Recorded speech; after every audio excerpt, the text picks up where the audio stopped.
lagi di Rex Juri Spiritualis, masih barengan sama saya Riesta Rahma. Kali ini saya pengen sedikit sharing tentang apa yang saya ketahui tentang apa itu mata batin atau indera keenam. Karena banyak banget nih dari teman-teman saya khususnya yang bertanya, Rista, kamu bisa gak sih bukain mata batin aku? Dan mungkin kebanyakan saya jawab saya tidak mengiyakan, tapi saya juga tidak bilang bahwa tidak bisa. Karena sebetulnya buat kalian nih yang mungkin punya keinginan yang sama untuk membuka mata batin, kalian harus paham dulu konsep dari mata batin itu sendiri. Karena jika kalian tidak mengetahuinya, maka kalian pun tidak akan tahu cara mempergunakannya. Nah, kenapa saya bilang kayak gitu? Bukan berarti saya sosokan nih anak yang terbuka mata batinnya berarti dia jago banget atau ahli banget. Tapi minimal kalian harus tahu konsep dari mata batin itu seperti apa. Ini adalah pandangan saya sendiri, ini adalah apa yang saya ketahui, yang saya pahami sendiri. Jadi kalau misalkan kalian punya komentar lain, tolong kalian boleh komen di bawah ya. Nah, menurut saya nih, apa yang saya sudah ketahui dan pelajari, jadi untuk konsep mata batin sendiri, kebanyakan orang-orang itu berpikir bahwa ketika saya membuka mata batin atau ketika kalian membuka mata batin, kalian akan bisa melihat makhluk halus, literally melihat makhluk halus, melihat makhluk halus secara nyata dengan mata telanjang. Tapi sesungguhnya teman-teman, konsep dari mata batin sendiri itu namanya saja sudah mata batin, atau biasa mungkin kalian sebut dengan nama lain yaitu sixth sense atau indera keenam. Sixth sense atau indera keenam dan mata batin itu sebetulnya sama. Cuman banyak yang salah pemahaman nih, ketika kalian dibuka mata batin kalian bisa melihat. Sebenarnya gini, namanya aja sudah sixth sense, namanya aja sudah indera keenam. Nah, sebelum kita paham tentang apa itu indera keenam, kalian harus mengingat dulu pelajaran SD nih tentang panca indera atau kelima indera. Jadi kita sudah punya 5 panca indera nih ya, sudah punya 5 indera. Yang pertama adalah kulit, yang kedua adalah lidah, yang ketiga adalah telinga, yang keempat adalah hidung, yang kelima adalah mata. Jadi yang tadi saya sebutkan itu termasuk ke dalam panca indera. Oke. Dan ketika kita melihat sesuatu, kayak saya melihat kamera ini di sini, kalian menonton saya, itu kalian mempergunakan mata, yang dimana mata merupakan salah satu dari panca indera. Ketika kalian melihat makhluk halus, kenapa sih orang-orang bilang saya harus dibuka mata batinnya? Karena kalian mempergunakan mata kebatinan, bukan mata yang merupakan bagian dari panca indera. Namanya juga sudah mata batin, bukan mata fisik. Namanya juga sudah sixth sense atau indera keenam, yang berarti bukan bagian dari panca indera atau kelima indera kita. Sampai situ paham lah ya. Oh, ternyata mata batin atau indera keenam bukan bagian dari panca indera. Di mana sih sebetulnya mata batin atau indera keenam itu berada? Menurut konsep spiritual itu adanya di cakra ajna, yang berarti di sini nih, di tengah-tengah dahi kalian. Jadi di dalam sini ya, bukan literally dahi kalian, bukan, tapi di dalamnya sini itu ada cakra, namanya cakra ajna, dan itu adalah sixth sense atau indera keenam atau mata batin. Makanya kenapa banyak simbol-simbol yang menyimbolkan makhluk dengan kemampuan supranatural itu memiliki mata ketiga di sini ya. Itu menurut konsep spiritualis adanya di cakra ajna. Nah, kalau misalkan menurut konsep dari saintifik, itu juga disebutkan bahwa adanya ditemukan sebuah kelenjar otak bernama pineal gland, yang dimana pineal gland ini memproduksi hormon melatonin. Nah, hormon melatonin ini adalah hormon yang menimbulkan rasa kantuk. Dan lagi dari kedua konsep tersebut disebutkan bahwa cakra ajna itu berada di sini, dan pineal gland juga adalah salah satu dari kelenjar otak. Dimana kalian juga sudah tahu bahwa otak adanya di sini. Nah, dari konsep spiritualis itu mereka juga mengatakan bahwa manusia bisa berinteraksi dengan makhluk gaib itu ketika frekuensi kita merendah, karena frekuensi makhluk gaib itu lebih rendah daripada frekuensi manusia. Nah, kapan sih frekuensi kita bisa mencapai kerendahan yang sama dengan makhluk gaib tersebut? Salah satunya adalah ketika kita mengantuk, ataupun misalkan ketika kita sedang sakit atau badan kita sedang sangat rileks dan otak kita tetap bekerja, contohnya meditasi. Karena tadi kita ngebahas juga tentang konsep saintifik. Nah, di konsep saintifik di ilmu fisika itu juga disebutkan tentang adanya frekuensi-frekuensi otak, yang dimana itu terdiri dari gamma, beta, alfa, theta, dan delta. Sedikit aja nih sharing ke kalian. Di saat kita melakukan aktivitas sehari-hari, ketika saya bikin video ini, ketika teman-teman nonton video ini, atau kita sedang bekerja, atau kita sedang makan, kita sedang ngobrol, itu kita mempergunakan frekuensi yang namanya alfa. Nah, di saat kita tidur, itu frekuensi yang dipakai adalah delta. Tengah-tengah antara alfa dan delta itu ada frekuensi theta yang dia lebih rendah daripada alfa tapi tidak lebih rendah daripada delta. Nah, di situ ditemukan bahwa manusia sering bermimpi atau melakukan hal-hal di luar batas kewajaran seperti lucid dream atau out of body experience itu, atau juga yang dikenal dengan astral projection. Secara saintifiknya itu mereka mempergunakan frekuensi theta. Nah, si theta ini adalah tengah-tengah antara sadar alfa dan tidak sadar delta, di mana mengantuk pun itu terjadi di frekuensi theta.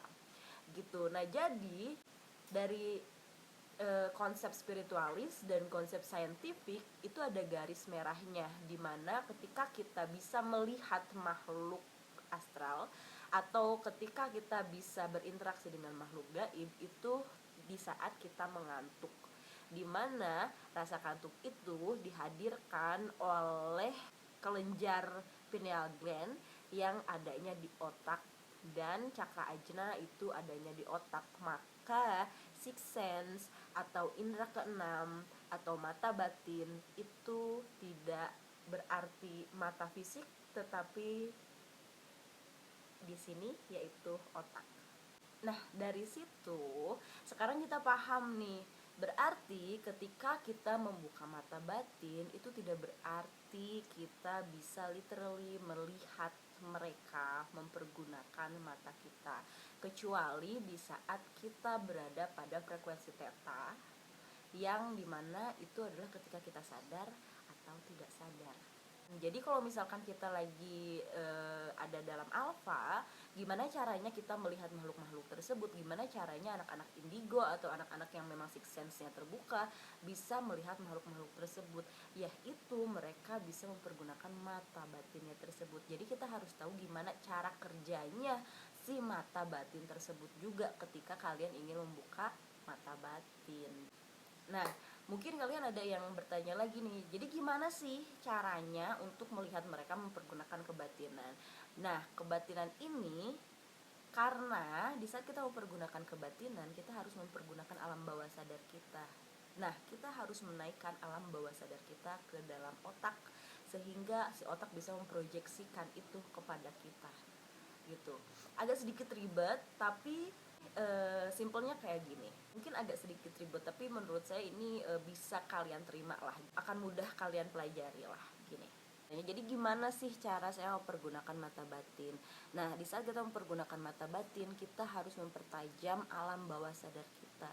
Jadi tadi ya, saat dimana kita bisa berkoneksi dengan makhluk gaib itu adalah antara sadar dan tidak sadar, antara alfa dan delta.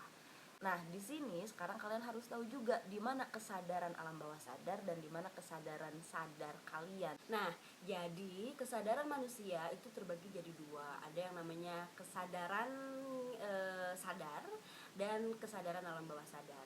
Gitu. Nah, di mana sih kedua kesadaran itu berada? Tempatnya berbeda. Jadi kesadaran kesadaran sadar itu berada di otak.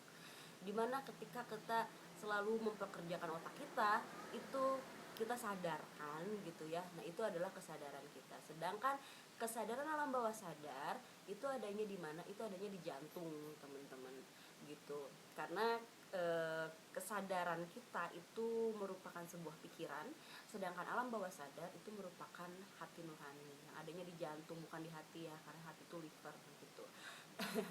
Nah, jadi ketika si pineal gland ini dibuka, ketika si cakra ajna ini dibuka, ketika indera keenam kalian dibuka, itu membuka jalur antara alam bawah sadar dan alam sadar. Nah, di mana kalian harus menaikkan alam bawah sadar kalian ke alam kesadaran agar otak kita bisa memproyeksikan mereka sehingga kalian bisa melihat mereka, atau kalian bisa merasakan mereka, atau kalian bisa mencium mereka, atau kalian bisa mendengar mereka gitu kan. Jadi kalian harus bisa membawa alam bawah sadar kalian ke atas alam kesadaran kalian. Nah, biasanya agak sulit buat orang-orang yang sudah besar. Kenapa? Karena di saat kita sudah mulai dewasa, itu banyak banget ilmu pengetahuan yang masuk ke kita, ilmu pengetahuan dari sekolah, dari budaya, dari agama, dari sosial, dari keluarga, dari manapun itu, dan itu kan masuknya semua ke otak. Nah, di saat kita membuka mata batin ketika kita sudah dewasa itu agak sulit karena otak kita itu sudah terpagari oleh norma-norma dan aturan-aturan yang ada tersebut. Jadi kadang alam bawah sadar kita susah untuk naiknya. Tapi bukan berarti tidak mungkin kalian bisa mempergunakan mata batin kalian secara baik. Tapi di sini yang mau saya highlight adalah membuka mata batin atau mempergunakan mata batin itu bukan berarti kalian mempergunakan mata fisik kalian untuk melihat makhluk halus secara literally melihat gitu, blok kayak orang gitu. Itu tidak seperti itu loh teman-teman. Makhluk halus yang bisa kelihatan oleh anak-anak indigo atau anak-anak yang punya sixth sense itu tidak seperti manusia, kecuali mungkin untuk anak-anak yang dari kecil, anak-anak kecil mereka frekuensinya bisa gampang banget masuk ke theta. Karena apa? Karena yaitu anak-anak itu pikirannya masih belum banyak pikiran, masih belum banyak norma-norma, masih belum banyak aturan-aturan yang masuk ke otak mereka. Jadi mereka itu masih bebas. Jadi mereka tuh masih bisa gampang banget untuk menaikkan alam bawah sadar mereka. Itulah kenapa kalau anak kecil itu gampang banget untuk melihat makhluk halus gitu. Jadi itu mitos aja kalau ada yang bilang anak kecil belum punya dosa makanya dia bisa melihat makhluk halus. Sebetulnya itu karena ya memang mereka itu sangat gampang untuk menaikkan alam bawah sadar mereka ke otak mereka karena belum terlalu banyak belum terlalu banyak aturan-aturan, norma-norma, ilmu-ilmu pengetahuan yang masuk ke otak mereka, belum banyak pikiran gitu. Makanya itu gampang banget buat anak-anak kecil. Nah, tapi ada lagi nih pertanyaan. Kak, saya pernah ngelihat, saya udah gede, saya pernah ngelihat makhluk halus itu literally seperti manusia. Itu bener-bener kayak orang. Itu bener-bener kelihatan di mata gitu. Atau itu bener-bener menampakkan dirinya, enggak kayak cuman sekedar siluet, enggak cuman sekedar bayangan gitu, tapi bener-bener ada, bener-bener nampak. Itu kayak gimana gitu. Kita nggak bohong, saya tidak mengklaim bahwa anak-anak yang memang pernah melihat seperti itu berbohong, of course enggak gitu ya, karena saya pun pernah melihat seperti itu gitu. Walaupun misalkan kalian sudah dewasa dan kalian mengalami hal tersebut, itu bukan berarti kalian berbohong gitu. Karena kenapa? Yang pertama itu tergantung dari frekuensi otak kalian.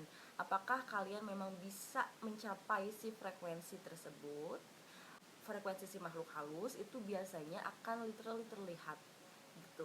Kalau misalkan mereka mewujudkan seperti benar-benar seperti manusia, berarti itu adalah effort yang besar bagi si makhluknya untuk mencapai si frekuensi dari otak kita gitu. Kan ada yang suka gini loh, ada yang suka, saya pernah dengar cerita, jadi mereka ketemu orang bener-bener kayak orang, ngobrol kayak orang, terus megang kayak orang gitu ya, segala macam kayak orang, tapi ternyata si orang tersebut udah nggak ada gitu, atau dia tidak pernah ada orang tersebut gitu. Itu gimana ceritanya? Itu berarti ada effort yang besar dari makhluk tersebut untuk mencapai frekuensi kalian, karena mungkin mereka punya kepentingan yang harus disampaikan kepada kalian. Jadi itu effort yang besar untuk mereka untuk mencapai kalian. Sama seperti ketika saya atau ketika teman-teman yang lain pengen berkomunikasi dengan mereka, itu kan effort kita untuk mencapai frekuensi mereka. Mereka pun harus melakukan yang sama hingga akhirnya mereka bisa mencapai frekuensi kalian. Tapi intinya ketika frekuensi kita sama dengan mereka atau mereka sama dengan kita, maka kita bisa berinteraksi dan melihat secara langsung seperti nyata. Nah, ada lagi pertanyaan tentang kayak gini. Kak, saya dibuka mata batin, tapi saya bisa ngelihat nih. Tapi teman saya dibuka di tempat yang sama dengan waktu yang sama, dia hanya bisa mencium. Kalau teman saya yang satu lagi dia hanya bisa mendengar. Teman saya yang satu lagi dia bisa merasakan aja gitu. Itu kenapa sih kok bisa beda-beda kayak gitu gitu. Nah, penjelasannya kayak gini teman-teman. Mata batin atau indera keenam itu balik lagi itu adalah otak. Di ilmu biologi kalian pasti sudah mengetahui bahwa otak itu mengontrol seluruh tubuh manusia. Dia mengontrol panca indera kita, dia mengontrol organ-organ kita yang dimana mengontrol hormon juga, dia mengontrol seluruh anggota tubuh kita gitu. Dia memacu juga aliran darah ke jantung gitu kan ya. Jadi otak itu adalah pusatnya. Jadi nggak ada yang namanya manusia tanpa otak masih tetap bisa hidup gitu. Sama kayak manusia tanpa jantung itu juga tetap nggak akan bisa hidup gitu, karena otak itu adalah pusat kesadaran kita dan jantung adalah pusat alam bawah sadar kita, yang dimana itu sangat berperan penting juga di dunia spiritualis gitu kan. Nah, balik lagi tadi, kenapa sih orang kok beda-beda di saat mereka dibuka mata batinnya? Karena sensitivitas manusia itu berbeda-beda teman-teman. Ada yang memang mereka sensitifnya di mata, ada yang sensitifnya di hidung, ada sensitifnya di kuping, sensitif di lidah, sensitif di kulit gitu ya. Tergantung dari kepekaan dari masing-masing indera mereka gitu, dari masing-masing panca indera mereka. Jadi di saat six sense kita dibuka, mata batin kita dibuka, indera keenam kita dibuka, itu akan tergantung kalian sensitifnya di mana. Kalau misalkan kalian sensitifnya di mata, kalian akan sering lihat. Kalau sensitifnya di hidung, kalian hanya akan seringnya mencium bau-bauan. Nah, kebanyakan yang dibuka mata batin kalau mereka sudah dewasa itu biasanya mereka lebih sensitif di kuping atau hidung gitu. Kenapa? Atau lidah gitu. Yang di mata itu lebih jarang. Kenapa? Karena manusia zaman sekarang itu sudah memiliki konsep bahwa sesuatu yang nyata itu adalah sesuatu yang terlihat gitu dan terpegang biasanya. Nah, di kulit itu juga lumayan agak jarang, tapi tidak sejarang di mata gitu. Sedangkan hidung dan telinga itu kan itu belum ada konsepnya bahwa sesuatu yang nyata itu tidak terdengar atau tidak tercium gitu, karena bau-bauan tidak terlihat, suara tidak terlihat, tapi kita mempercayai bahwa itu ada, ya kan gitu. Jadi itu lagi, balik lagi, si otak kita itu sudah sangat tricky terhadap diri kita. Jadi dimana kalau misalkan kalian membuka mata batin ketika kalian sudah dewasa, itu jarang yang bisa melihat dengan mata, literally dengan mata. Kayak gitu juga sih teman-teman. Itu bedanya dengan anak indigo yang memang mereka terbuka sejak kecil dan mereka bisa mempertahankan ke six sense nan mereka hingga sekarang, hingga dewasa itu gitu ya. Makanya kenapa kalau waktu kecil anak-anak indigo itu sering disebut mereka memiliki kelainan yang disebut dengan ADHD atau Attention Deficit Hyperactivity Disorder, yang dimana mereka itu memiliki disorientasi hyperaktif, dimana mereka selalu meminta attention atau perhatian dari orang lain dengan kehyperaktifan mereka. Nanti mungkin saya bakal bahas tentang sifat-sifat anak-anak indigo gitu ya. Makanya nih teman-teman, jika kalian memang tertarik dengan dunia spiritual dan kalian mau mempelajari tentang apa itu spiritualis, Salah satu kunci yang harus kalian tahu adalah you have to forget everything you think you know. Jadi kalian harus ngelupain dulu apapun itu yang kalian pikir kalian ketahui. Apapun ilmu pengetahuan yang kalian udah dapat di sekolah, apapun itu norma-norma yang sudah diajarkan oleh lingkungan sekitar, norma-norma yang diajarkan oleh orang tua kita, pelajaran-pelajaran apapun itu kalian harus menghilangkannya dulu. Itu yang harus kalian lakukan di saat kalian pertama kali mempelajari spiritualisme. Dan itu pun juga yang harus kalian lakukan di saat kalian mempergunakan kebatinan kalian, mempergunakan mata batin kalian untuk pertama kali ketika kalian membuka itu di saat kalian sudah dewasa. Kenapa? Karena tadi kalian harus menaikkan alam bawah sadar kalian ke alam sadar agar kalian bisa mereceive, kalian bisa menerima apa yang terjadi di alam lain. Gitu ya teman-teman, tenang aja, karena walaupun kalian melupakan itu di saat kalian sudah mempelajari itu nggak akan pernah lupa. Ilmu itu kita tidak akan pernah melupakan ilmu, hanya saja kalian harus mengosongkan sedikit gelas yang sudah kalian penuhi itu agar kalian bisa menerima ilmu baru dari alam semesta ini. Gitu teman-teman, intinya kalian harus tahu bahwa tidak semua yang tidak terlihat itu tidak nyata. Maksudnya gini, di saat kalian sudah membuka mata batin, bukan berarti kalian bisa melihat literally dengan mata fisik kalian. Itu sih sebenarnya. Jadi kalian pesannya itu gitu. Jadi kalau misalkan kalian masih berpikiran untuk membuka mata batin, kalian itu wajib nonton dulu video ini. Jadi ketika kalian sudah dibuka mata batinnya, kalian memahami apa yang akan terjadi ke kalian. Gitu ya teman-teman, mudah-mudahan ini cukup membantu, mudah-mudahan ini bisa bermanfaat buat kalian semua. Sedikit sharing dari saya. Kalau kalian suka video ini ya silahkan saja untuk di likes, dan kalau misalkan kalian punya pengetahuan yang lebih silahkan di share di kolom komentar supaya bisa sharing ke orang lain dan juga ke saya, mungkin saya juga belum tahu tentang hal tersebut gitu. Dan kalau misalkan kalian enjoy dengan channel ini, silahkan di subscribe dan jangan lupa bunyiin loncengnya supaya kalian gak terlambat supaya kalian gak akan ketinggalan untuk nonton video-video yang bakal saya upload berikutnya. Gitu ya teman-teman, terima kasih banyak, sampai jumpa di next video. Dadah.